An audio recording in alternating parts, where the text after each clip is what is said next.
Vast error. This young troll stands in his respite block.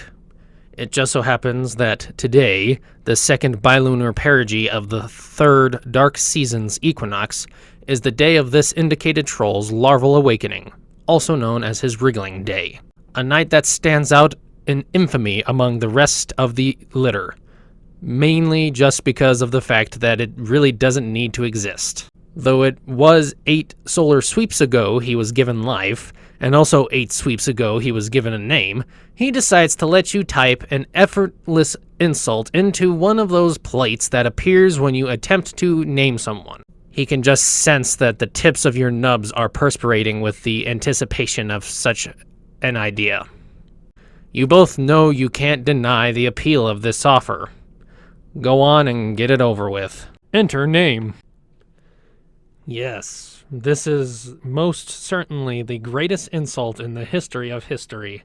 This guy congratulates you on how original you are for making an insult that is something even a regular's undeveloped think pan could easily conjure up in a matter of seconds. Alright, this guy is allowing you one more chance to not ruin this, though he highly doubts the odds of said chances are in his favor. Try again. What do you know? He was completely right. In fact, he was more than right. That was even worse than your original attempt. How is that even possible? Let's just move on to identify his real name before you embarrass yourself any further. Your name is Artjek Vurat. As was previously mentioned, it is your wriggling day. It's not really something you feel needs to be celebrated, and everyone knows that already. Nobody celebrates their wriggling day since it brings across too many shattered memories for anyone to bear most of the time. Despite that, you know there is always a remote possibility that someone could have the distasteful intent of bringing it up in conversation as if it is a good thing. That's not very common at all, but you still never know. Unlike most trolls your age, or even trolls of an earlier age, you don't have a large amount of hobbies. Not every troll around can end up being some sort of prodigy. Not to mention, the few things you are interested in aren't exactly considered productive means of time usage. You can even say you're quite lazy most of the time. In the past, you liked reading stories of masked vigilantes and watching copious amount of 2D fiction. This used to lead to some scribbling, but you really aren't all that interested in doing those things anymore for unspecified reasons. You also enjoy drinking Mountain Dew Code Red quite frequently. In fact, you enjoy it so much that you might be able to label it as an addiction. You don't take much part in talking to your 11 other friends, even though they take part in talking to you constantly on the new chat system, Scorp. Yeah. There really isn't that much more to say about you. Your troll tag is animated humorous, and while your screen name and quirk are sort of really awkward now, you've left it alone. It also manages to be hypocritical considering the fact that you speak in a rather serious tone most of the time. Right now you don't have anything you really need to be doing. You should probably start to do something though. You're getting tired of just standing in this spot blankly staring at the other side of your room. What will you do? Artjek, pick up all this trash on your floor. If you're referring to all the cans of Code Red, then you would be completely mistaken about them being trash. If there were levels of how insanely wrong you are about the soda, you'd be on the highest level of wrong. You're wrong in every sense of the definition, of which there are many. You are wrong so many times. The ones laying down have been haphazardly tossed back as you finished them. The ones standing up are finished too, actually, but you have left a couple marinating there for a while near your desk in case of some sort of hurried, caffeinated emergency. The balls of paper might be trash, though. Maybe you'll pick them up when you feel like it. Maybe. Look at poster. You used to think that these two were some of the biggest badasses who have ever not lived. Batman and Deadpool were your two favorites back when you were younger. You haven't read any sort of issues from either of their series in a very long time.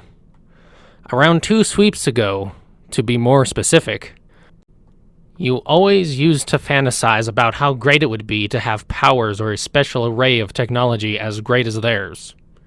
It really wasn't a well-planned aspiration. It could never happen because this is real life, and that's not how things work in the real world, which harbors real life. Though while you gaze at their tightly suited splendor, you begin to once again wonder what things would be like if you somehow acquired the power to always miraculously live if you were brutally murdered, or even fly. But that's all in the past now. Why you still keep these up, you have no clue. Stack up Code Red cans and plow through them like a skull type. Not going to happen. You can't believe you even thought about that. Despite how fun it may actually end up being, you can't afford to be silly right now. Meandering around your block and looking at all your old junk is obviously much more important than your own entertainment. Overdramatically turn and glare at the picture on your dartboard. You begin to slowly rotate your head to look at the appalling printed out box on your dartboard. Where should you even begin with this abhorrent monstrosity that some would dare to call food? That's a large exaggeration away from the truth. A detestable, enormous one. Vast, even. Usually, food can at least be choked down, even if it's disgusting and slimy. Your species has an affinity for that sort of consistency in the first place. But if you tried to eat one of Lunchable's mini burgers or pizza and treatza whatever, there would be vomit on the ground. It would be incomprehensible how much vomit there actually was on the ground.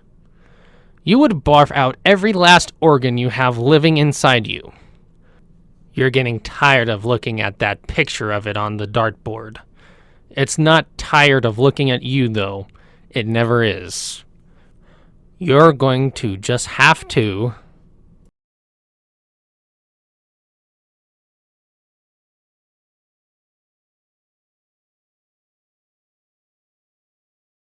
show it who runs things around here. Nice shot. You have effectively shown it who runs things around here. It should know better than to try and to challenge you. But you are aware that it'll always stay pinned there, staring at you, awaiting the next battle. Prepared time and time again, certain of its defeat but triumph, and persistent enough that it thinks it gets past you without so much as one more dart in its ugly mug. In a specific kind of way, you feel it always has some form of victory over you each time you duel. A shallow yet painful victory. It holds the pleasure of having already beaten you, but it is too modest to let you know. Not that you actually took the time to throw anything. That was all in your imagination. Look at the book on top of your thermal hull. It's really nothing worth looking at. There's no need to go back there. Something happened.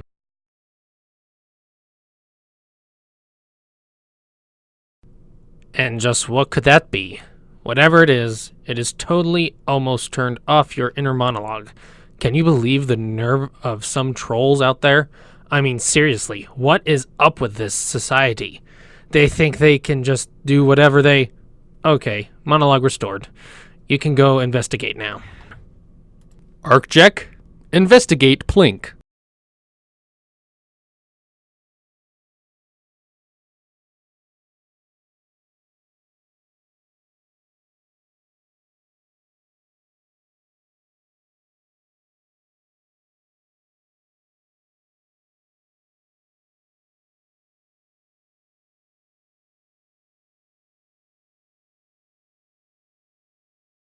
After a very thorough and intricate peek at the scene, you've come to the conclusion that the plink very much means death. Scream. Ah!